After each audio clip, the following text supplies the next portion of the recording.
Typhoon Yagi made landfall here on Saturday in northern Vietnam, and the storm brought some deadly weather from Hanoi all the way over towards Hanoi, where you're seeing damages to buildings. We have seen some significant flooding, and remember, this is after it moved over Hainan in southern China and caused 13 fatalities in the Philippines on top of that.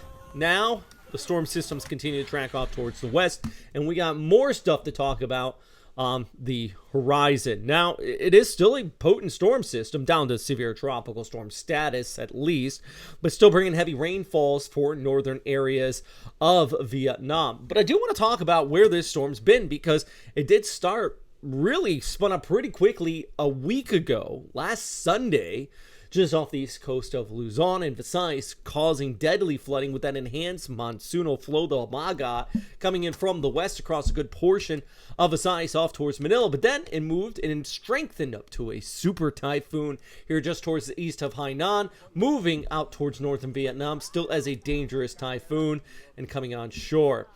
Yeah, I think this storm is probably going to get retired, not only because of it reaching Cat 5 status at one point, but also just the mere fact that it impacted multiple countries with severe impacts on multiple countries, from the Philippines to southern China to Vietnam here. So heart goes out to everybody who was impacted by the storm. Hopefully we helped here at Westpac Weather in a little ways, at the very least.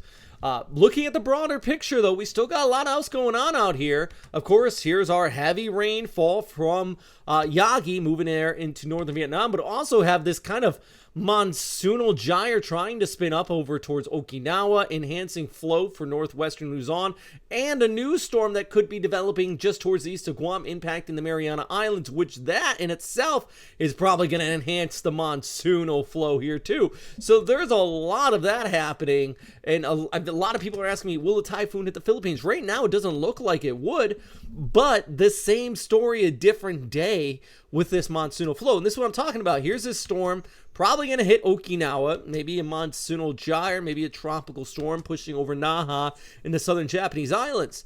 But then we look back towards Guam, and we have a new storm that's going to be developing Tuesday and the Wednesday, impacting Guam and the Mariana Islands. And then you have all of this inflow. Look at that, just wrapping it around. Even after it pulls away from Guam, you're still getting the rain. You're still getting messy weather. But this also sets up just a tremendous amount of flow across the Philippines, which we could be looking at round of flooding, probably part 3. I would consider Gami the first one, this latest storm the second, and this could be number 3 here, just with that enhanced monsoonal flow kicking in those showers from the west. There's still some talk, there's still some guidance to kind of discuss here, and this is what I'm talking about. Let's actually pull up our fantastic graphics from Tropical Tidbits. You can see the date here on the top. So let's go through, kind of talk about what I'm mentioning here. So we have our storm system. The next one tries to develop there around Guam.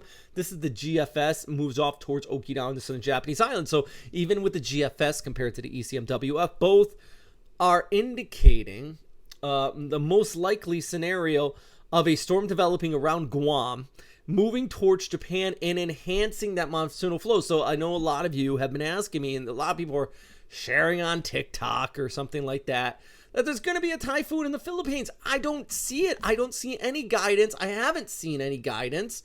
Most of it is just like this. The spaghetti plots pull towards northwest. So you have to remember, when people share stuff that might just be a model and they don't have any other information, that's what models are guidance, and that's why I always call them guidance. They never trump a forecaster, and ever since some of the models did try to pop something, I was like, nothing indicates that this could be factually correct, especially in the long range.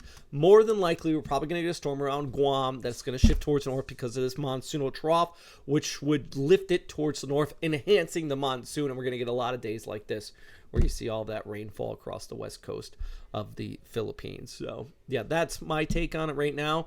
For my friends in Guam, I think you're going to have some messy weather for the next few days. So shout out to you guys and everybody that continues to support this channel. I hope you stay safe out there and stay dry. This has been a long couple of weeks, and I know you all understand that. Do you hate doing your taxes? Do you struggle figuring out what the law is and money management overseas?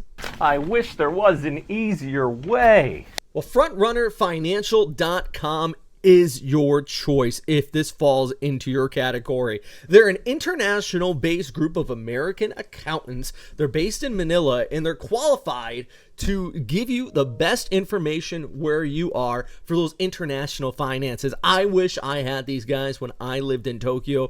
Each year, it was a struggle. Where I needed to put money, what I needed to do. FrontrunnerFinancial.com. Be sure to check them out and let them know we sent them your way.